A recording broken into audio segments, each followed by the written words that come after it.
just have to stream it. Just have to stream it. This thing cannot be started. Click here with details. Well, we're live anyway. We're live. That's how we're gonna run the thing.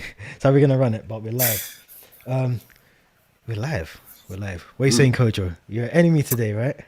Yeah, I'm ops, man. I'm ops. Ops. I ain't coming here on good vibes, man. I'm coming to talk rubbish. I hear you. I hear what you said. What are you saying anyway? You good? Yeah, man. All good. As you know, just literally landed today from Fresh. Vancouver, Canada. So, yeah, man. All good. Happy to be back in ends. Home sweet home team. How you doing, man? I'm good, man. I'm good, you know. As always, you know. Here, surviving, smiling, all the rest of it. So, no, I'm happy. Looking forward to the game later. Obviously, we've got Tottenham and Arsenal ahead of that. But massive game for us. Both of us, really. I mean, I'm going to say for two different reasons at the moment. But I don't mean this in a disrespectful way. But obviously, United need to pick points up, obviously, at the table. And then Chelsea, hopefully, if we win, we can, I think, go third in the league if we get a win today. But before we get into the preview, as I always say, please make sure you subscribe. Make sure you like the video. Don't forget to leave your thoughts. If you're here as the live stream, as it's going on, make sure you get involved with the discussion as well. Give your thoughts about either side, whether that's Chelsea or Manchester United. But Kojo, what do you think for, obviously, news broke while she was away about Ruben Amorim, appointed head coach, United, Eric Ten Hag. Ruud van Nistelrooy is in charge today. Really good, impressive performance against Leicester in the Carabao Cup earlier this week for him. You expect a couple of changes maybe in that team, but are you confident going into this game?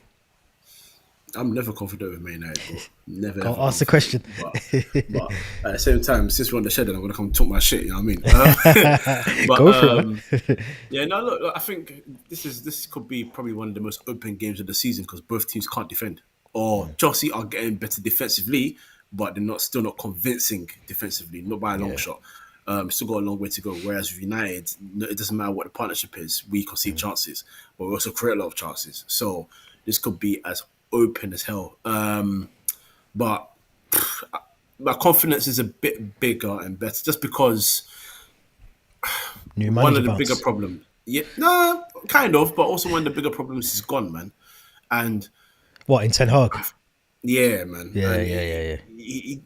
I would expect a very weird lineup against you guys today. Whereas even though Ruud is still very new to the job, I kind of expect that the lineup would make a lot more sense. So even if you're not playing Amad Diallo, who a lot of people will want to see as Man United fans on the right, if he's not there, it's because he's putting someone else that makes a lot more sense. Yeah. So yeah, a bit more confident, but yeah, man. We just have to deal with Cole Palmer, man. He's the problem. He's the problem, man. You know what? He is, but I feel like he's not. And I'm not. This isn't a criticism of him either, because I think last season he definitely overachieved. I don't think anyone, even Chelsea fans, would have thought that he was going to be able to play as well as he did. So I don't think personally he's the be all and end all this season. I think there's other elements. I think Moises Caicedo has probably been more important than Cole Palmer this season so far for us in terms of how we try and dictate the midfield and take ownership of the midfield, take ownership of the game. So I don't think that, obviously Cole Palmer's still a threat. Do you get what I'm saying? Like, he's always going to be a threat going forward. I think he's just one of those sort of players that doesn't really get involved all the time in the game, all the time in the build-up. But when he's given an opportunity, he normally at least works the goalkeeper. Do you know what I mean? So I'm hoping we see a bit more of him. I feel like he's dropped a little bit in the quality last couple of games, but I think. But that would be because he's more of the. He's the guy. He's the biggest threat. That's how people look at him as, isn't it? Like one way or another. Would you not say Nicholas Jackson though? I think Nicholas Jackson's more of a threat this season than Cole Palmer. I think Nicholas Jackson is more of a threat because Cole Palmer has a lot more eyes on him in terms of the other opposition. You're not seeing two players on him now. You're seeing 3 or 4 surrounding him now. It's a mark him out of the game thing. So, for example, obviously you guys won 2-1 last Premier League game, right? And the pass that he made was superb. That fed through Neto and Neto to Nicholas Jackson for the goal. But Palmer was in a lot more advanced positions in the game. Now he's being forced a bit deeper because teams are trying to, sort of block off that path for him to go and be a lot more of a danger going forward.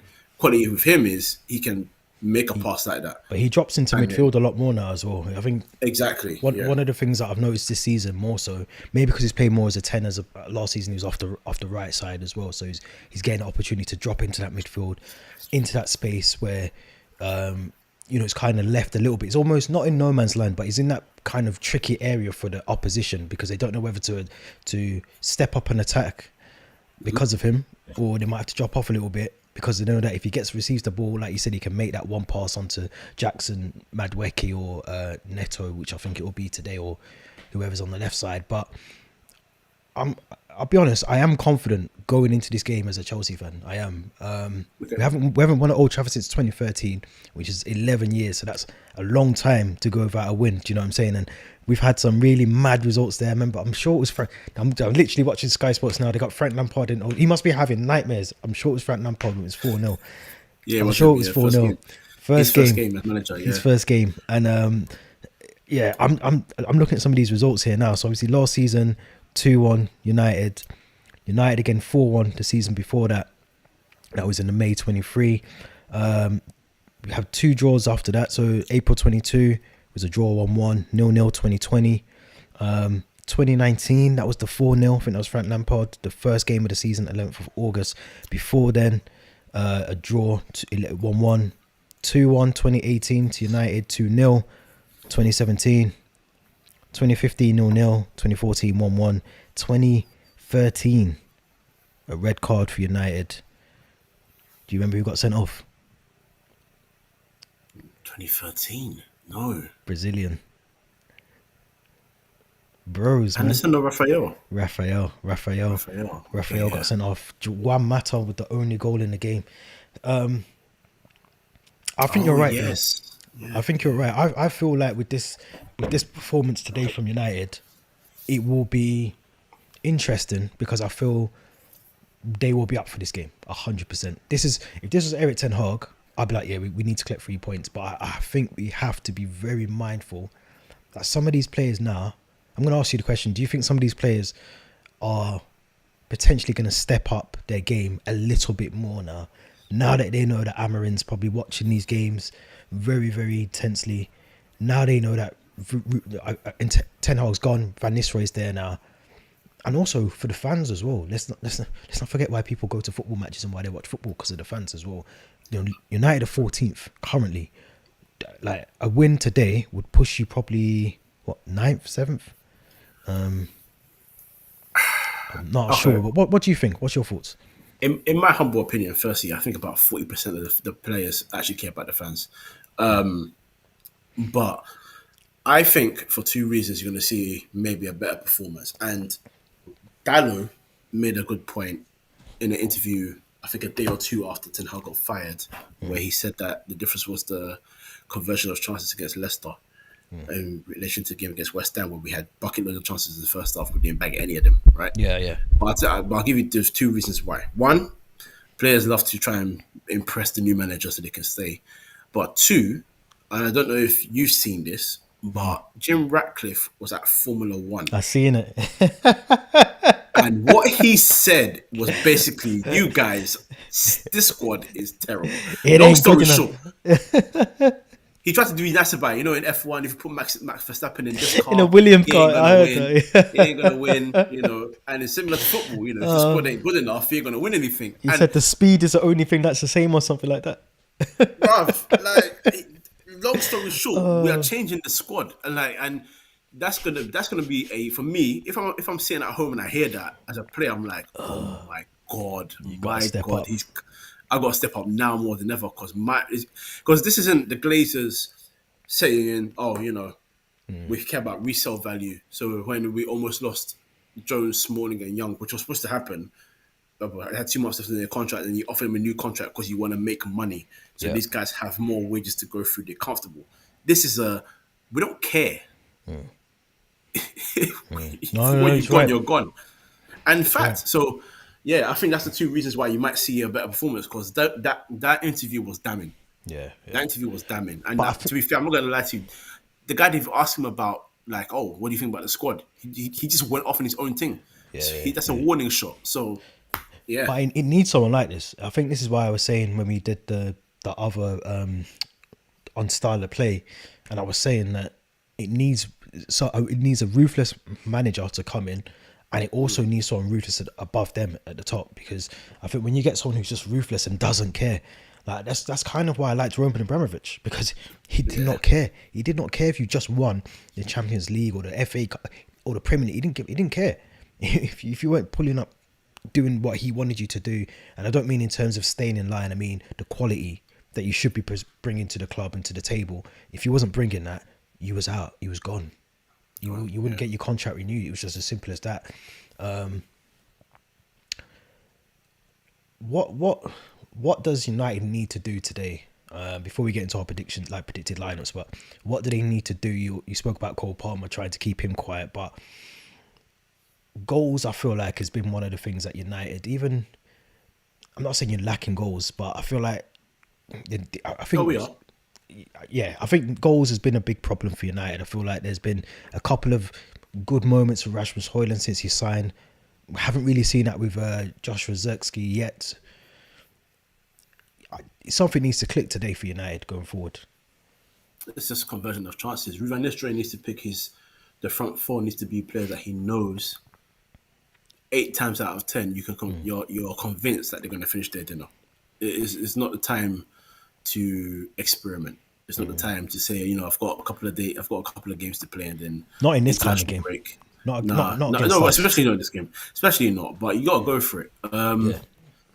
That's the first thing. Second thing, I think starting Ugarte is a must, because I think he needs someone that's just able to disrupt what you guys are trying to do in the middle of the pitch. Yeah. I always said that about Ugarte. We said it when he was signing, when we were on style of play.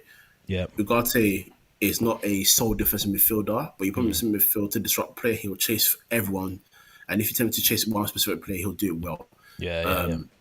And he's not someone that's going to fight for his future, because his best years, he's only 23, 24. Yeah, he's still young. And his best years were with Sporting under Amorim. So if someone that's going to know how to use him, is him. So, start getting him back in that mold and getting him to play football. And the third thing, if for me to try and win the game, we need to attack whoever's on your left back and right back. That's not me saying. But I said the same about Chelsea. I said the same about Chelsea today. Oh, about attacking our fullbacks. Yeah, no, exactly. Yeah, that's where the game's gonna be won and lost, to be quite frank, because Dalot and Mazraoui are not the best convincing defensively by a long shot. Yeah. And on your side, Cucurella and whether it's Gusto or Rich James is not the best convincing defensively either. So you gotta go for those sides and then try and disrupt from there. So that's where chances will be created for both sides.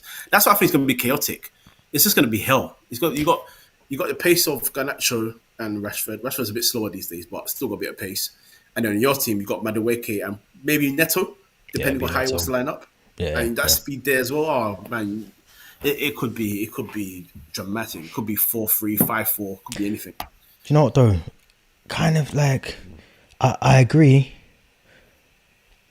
I agree with that as well. To be fair, Chelsea, my life. I agree. I agree. But no, I do agree. I feel like the midfield is going to dictate this game. I really do.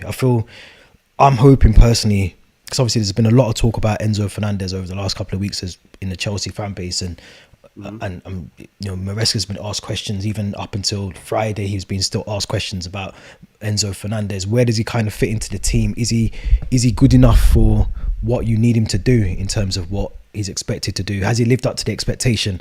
I personally don't think he has. I feel like he's one of these players that probably had a good spell before he came to Chelsea. Obviously he's done really well, which is fair enough. But then I feel like when you put someone on £100 million, and I've said it on here before, I need an 8 or a 9 out of 10 every game. Minimum. You should actually be pushing yourself to get 10 out of 10. And then if there's someone playing 6 or 7 out of 10, raising them to an 8. Because that's what I want to have, £100 million player in the midfield. Someone who can dominate the game, but also players around him are oozing his influence as well. And we're not getting that from him. So, Lavia for me today will be important. He'll be so important if we play Lavia. Ugarte, I'd assume, would be in the midfield for United. So that is going to be a massive battle, I think, personally. We have got to talk about the goalkeepers because I feel like this is going to be the battle of who wants to be the worst goalkeeper on the day.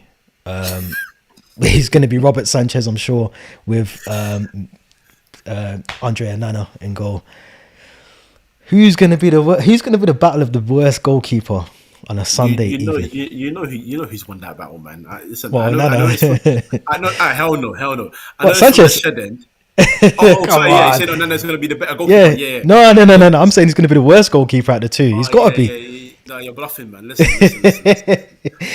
I know this from the shed end, but we're gonna defend your boy today. Trust me, Robert Sanchez. I've been saying this from day one. You have. He is the problem. He is the.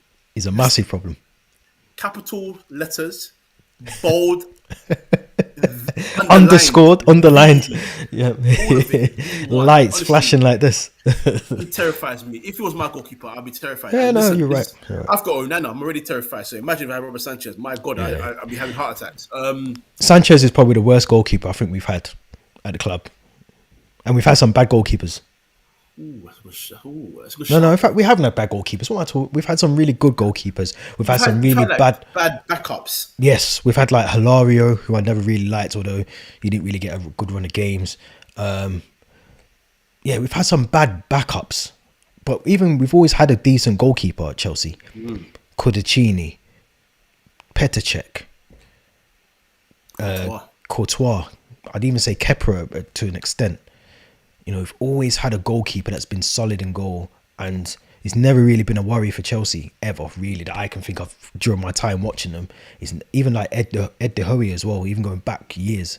I'm not saying he was the best, but for Chelsea's level at that time, he actually was a good goalkeeper for us. So, I look at the goalkeeper situation at Chelsea and I think, if he starts, Sanchez starts, I will be worried every time he receives the ball, because I think it was against Liverpool, and there was a couple of times where Levi Colwill, Reece James passing the ball back, and I'm quite a good judge of character. I think I can read people quite well. This guy did not want the ball. He's already thinking He's already thinking I need to get rid of the ball. He hasn't received it yet, but he's thinking I've got to get rid of this ball. And in goal, in these high stake games where you're playing Liverpool, you're playing United, you're playing City, Arsenal, whoever, you have to be calm in goal. Because if you're nervous in goal, I can guarantee you your defenders are going to be nervous, because they're not sure if they should pass you the ball back. They're not sure if they can trust you in that goal. There has to be calmness in that defense today, and Sanchez will cause chaos, absolute chaos in goal for us today. If he starts, it could be a basketball game, like you said. It could be end to end.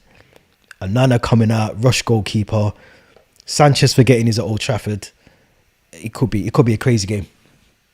It could be hell, bro. It could be hell. It could genuinely be 2-2 at half time, and we're gonna be like, this is crazy. And in that sense, I'm not looking forward to the game. But everyone loves a goal fest, isn't it? I'm very I'm the guy who will have like a 4-4 game on Foot Manager, and I'll say everyone enjoyed it, but the neutrals, right? I'll be like, listen, it's not good for the managers, man. This is I don't like the heart palpitations. But yeah, no. Look, I'm hoping for a win, because the season for Man United, as you said, we need points. It's been disastrous, man. Yeah. So yeah, we need to start well. If we can get to the international break with at least wins in the next 3 games, then I'll run with that, man. Before we get into the predictions, why I think this game is so important for Chelsea is because after this we've got our Conference League game in between it, but next weekend is Arsenal. And I think these 2 games, exactly. So I think this game here now and playing against Arsenal the following weekend, we have to do better. We have to do better than we did against Newcastle in the Carabao Cup. That was just a shambles of a performance. I know we had made 11 changes, but still, today I want to see tactics right, spot on from Maresca. I thought in the week he got everything wrong. The lineup was wrong. Using only one substitution was wrong.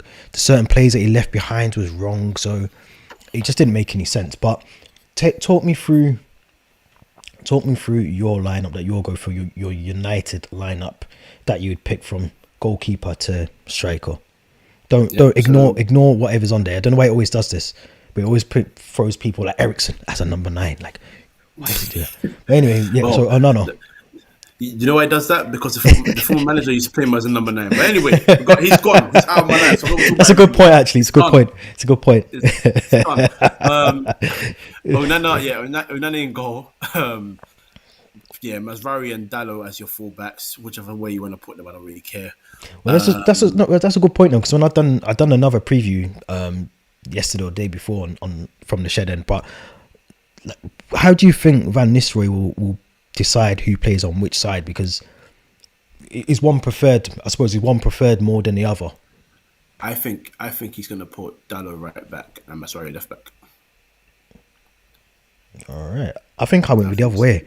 I think when I was trying to work out who might play there, I think I put Dalot left, Masraoui on the right. But you always, if you want to, when you get a chance, just watch the highlights of the midweek game against Leicester, and you'll see Dalot a lot better on the right than he is on the left. He shouldn't be on the left. He can play on the left, but he shouldn't be there. He shouldn't be there. Especially as an inverted fullback. That was nonsense. But like I said, the guy's gone, so he's out of my life. Isn't that a song? Isn't that a Michael Jackson song? Yes, he's out of my life. De Ligt and Martinez for sure. That'll be definitely for sure. I would go Ugarte and Casemiro in the middle. Yep. I'd go Garnacho on. No, I'd go Rashford on the left. Mm-hmm. Ahmad on the right. You just say Garnacho? No, I said Garnacho on the bench. Oh, right, okay. Yeah. So Ahmad stays on the pitch. Rashford on the left, Bruno Fernandes, and Højlund up top. No Garnacho? No. Wow, all right. What's your thoughts on choosing? What's your thoughts on leaving Garnacho out? Because when I watch him, I do like him. I think he's a good player. Garnacho shouldn't start big games yet. All right, okay. I think that I agree with Diallo though, because I think like he's played some really. Whenever I watch him, he always looks like he's a threat going forward. Yeah. And I'm very surprised why Erik ten Hag didn't use him as much as he probably should have, because I think he's probably the one player, even when you're 1-0 down or whatever the score is, I'd still think about bringing him on, because I think he's one of those players that, I'm not saying he'll come on and score your goal, but he might impact the game where he might get you the assist, or as they like to call it now, a pre-assist, which is crazy. A pre-assist. But he might get you something. He might work some magic to then be able to create something going forward. And I think he's one of those players for me that I'm surprised Ten Hag did not use him at all, really that well.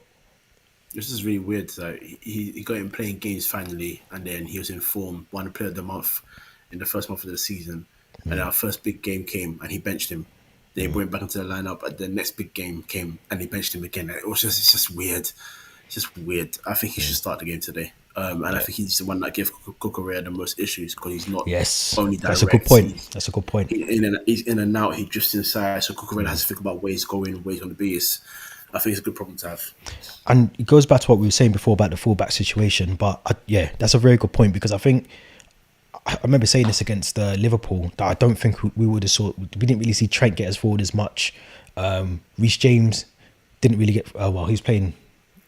I think he was playing. Was he playing? Oh, he was playing right back, I think, at one point, or left. I can't remember where he was playing. But our fullbacks never got forward as much, and I think we'll see something similar today, where Masraoui, I don't think, will be pushing up too high. He might be dropping in. I don't know if he'll invert him. I don't think he will. I think they're going to be pure flat pure four. Fullbacks. Yeah. I think you have to in this game, because I think if you try and invert anyone like that into there, I don't know if the Lit's going to be able to cope with Madueke on this right. Yep. And if you do it the other way, which I don't think again he would do this, but if he was to try and put Dalot in here, I don't think you can't leave that space for Neto to run into. So I agree. The back four would have to be flat. Would have to be a strong, strict, structured back four. Yep. I'm interested with this though, because I think that's going to, like I said before, I think that is going to be a good battle between Ugarte and Casemiro and whoever I think will start in the Chelsea midfield. It's going to be a massive, massive battle. I think there'll be a couple of yellow cards in there. I think you look at the options off the bench for United as well. Let's just trying to think who's on your bench. Let's have a look who will be on the bench. So out of that, you'd say Kobe will be on the bench. Zertsky. Lenny Yoro's still injured, I think, isn't he? Yeah. So you'll probably have like Ericsson, Anthony, maybe Evans or Maguire. Mount's injured, I think. So you're looking at Mount is injured. I don't know. I can't believe every time I hear his name or I see that every time I hear his name I think of that picture. He says, what did he say? I'm home. His dad said, we're home, son, we're home. In the dressing room. You know, you're not home, you're in the treatment room, mate. This is the treatment room. I'm home and he's done nothing. Nothing, zilch. But yeah, just looking at the options that you might have off the bench. I think Zertsky would be a good one. Just because of speed, physicality against our defenders that have been really poor this season. I think bringing on someone like Ericsson, maybe Garnacho as well. Again, I think he's someone that again could run at our defence and cause problems for them. So I think there's options off the bench for United. Again, I just think that midfield is going to be so crucial for both teams, but more so for United as well. I think, like I said, Cole Palmer drops into spaces about here. So he's like, Cole Palmer's always here nowadays.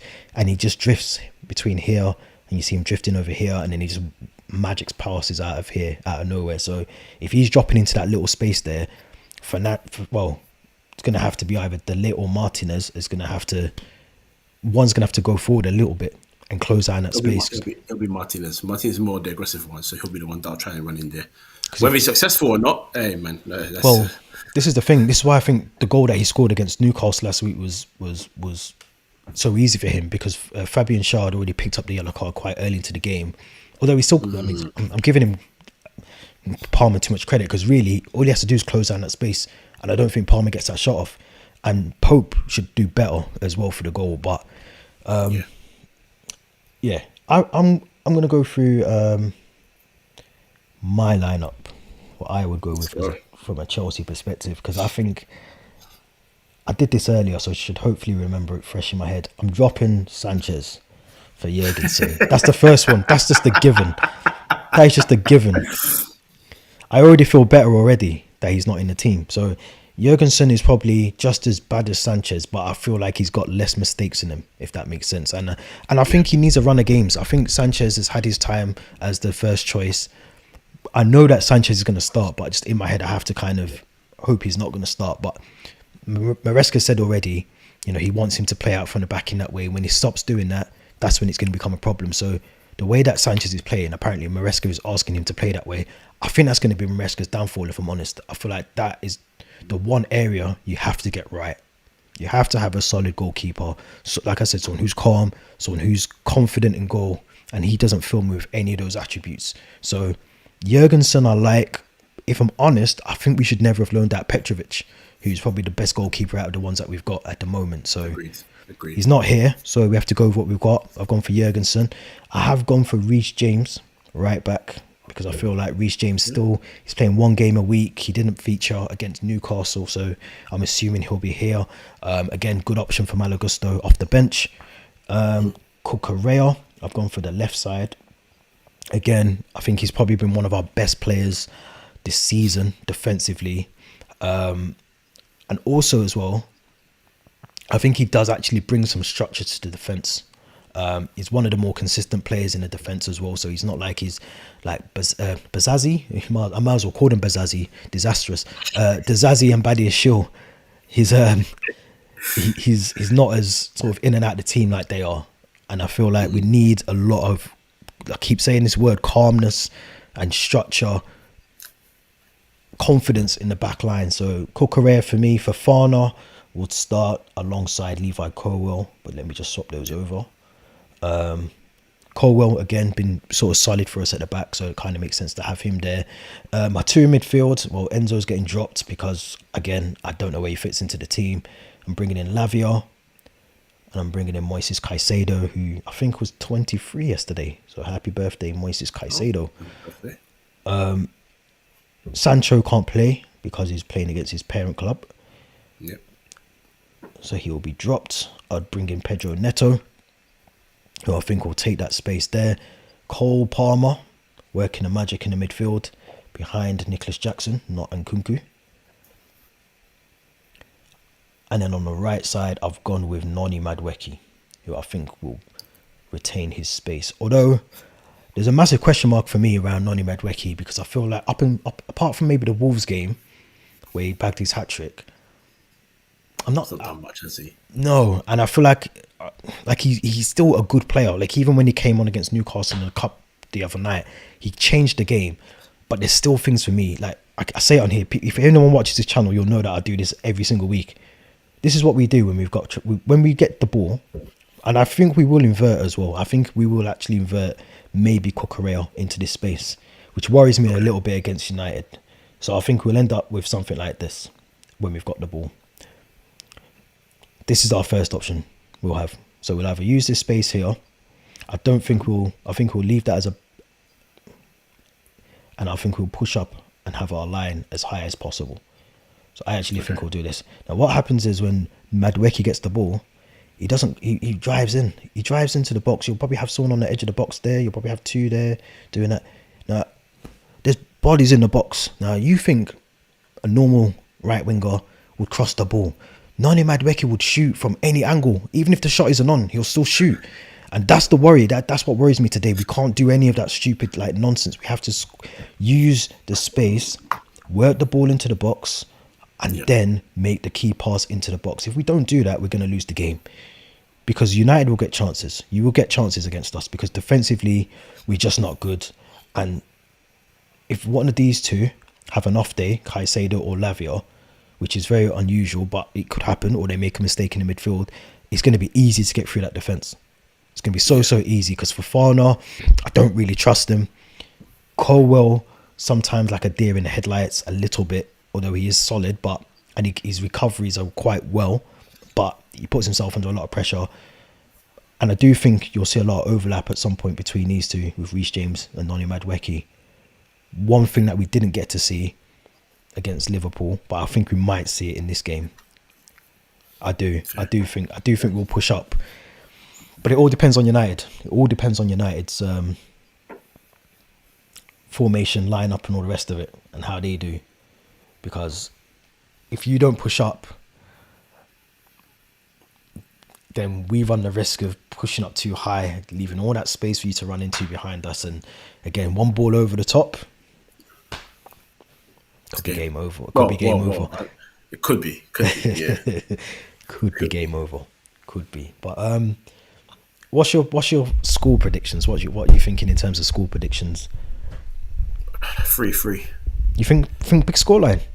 I think big scoreline, big draw, man. I think we're gonna come back to the podcast and we're gonna be just shouting at defenders. And what the hell is going on?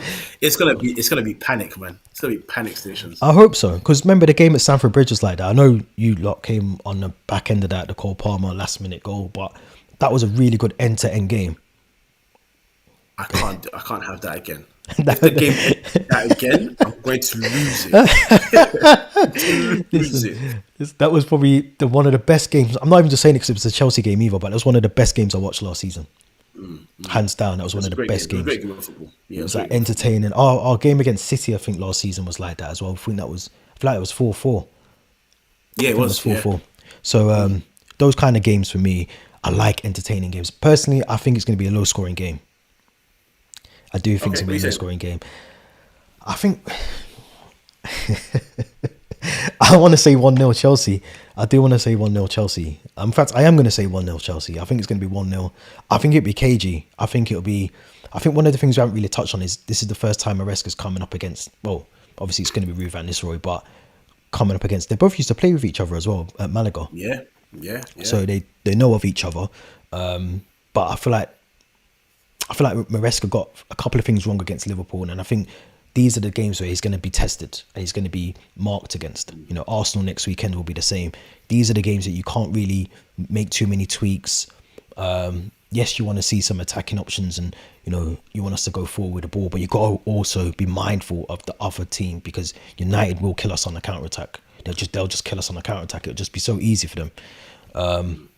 So that worries me a lot. That does really worry me, man. If I'm going to go 1-0, confidently, with my chest, I'm going to go 1-0. Okay. You're marking that down mentally, like a little mental note there. I've just written it down on my phone. So let's have a look. Listen, well, the reason I'm saying that is because I feel just based on the form, I'm going on just form alone. I feel like we've, bar Newcastle, Liverpool, and Forest, we've actually started the season very, very well. Albeit we haven't played, teams that you would, give us any trouble. And like I said, United come into this one, they're 13th. Sorry, I kept saying 14th. You're 13th so far in the league. Yep. The form kind of tells us that this is a perfect time to play United, but anything can happen at Old Trafford, and it's still a really difficult ground to go to, for Chelsea anyway, at least. So, key players before you go, key player to watch out for from United's perspective. Okay, 2 players for me: Casemiro and Bruno Fernandes. Yep. And if you ask me for your guys, obviously I'm going to say Cole Palmer, but the other one I'm going to say is Lavia. Lavia could be the guy that stops. If he interrupts a lot of our play, we'll control a lot of the game. So, he's key. Yeah, I'd say the same for United. I think for me, I think Noni Madueke as well. I know I've just criticised him heavily, but I think if he can get, because he does everything right. This is what's frustrating about him. He does everything right. He gets into the right spaces. He can beat his player. It's just that final decision that he's got to either get the ball into the box, or you've got to, if the shot isn't on, please just cross the ball. Because Jackson's waiting. Yeah. If you noticed yesterday, Anthony Gordon with Isak, prime example of why you cross the ball into the box. Because when you got a striker in the box, bullet header into the goal, it's 1-0, and then you can control the game. You can dictate the tempo. You can allow the other team to have the ball if you're able to defend well. And that's what Newcastle done against us. That's what they've done against Arsenal yesterday. Yep. That's why I think it'd be a low-scoring game. Because if we score first, I'm hoping Maresca has the initiative to say, look, let Man United have the ball, but we have to defend for our lives here today. Fair. That's my thinking anyway. I don't know if it comes. I hope he doesn't do that. But I'm just speaking into existence, so hopefully it comes into what's it called, fruition. But we'll have to see. But no, it's going to be interesting. We've got just over 2 hours to go. But yeah, we'll be back. I'm sure. If we well, let's make a deal. We're going to be back regardless. We'll do the review of this game. Okay. Regardless of the score. So if you beat us 4-0, I'll be here, proud, bruised and battered with my ego, but I'll be here. And if we beat you, regardless, you gotta be back here. Deal. Right. You heard it here. So if we don't see Kojo back on from the shed end, we know why. He's made the deal. Just prepare my draft for man. The jet lag hit me. So, yeah. Listen, we can record at 8 a.m, 7 a.m, 6:30 a.m, 3 a.m. It doesn't matter. We'll be here 100%. But no, Kojo, appreciate you coming on from the shed end. Obviously, we'll be on Starler Play together, I'm sure, tomorrow or at some point. So, anyone who wants to go over there and watch me and Kojo talk football, talk the Premier League, make sure you go over to Starler Play. But as always, thank you very much. Make sure you subscribe. Don't forget to like this video. Leave your predictions below. You have just over 2 hours and 20 something minutes, or something like that. My maths is off, but you have time basically to leave your thoughts below before 4:30, before the game kicks off. Don't forget to do that, and also hit the Linktree link in the description. Kojo, 1-0. Remember, 1-0. 3-3. Don't forget. There you go.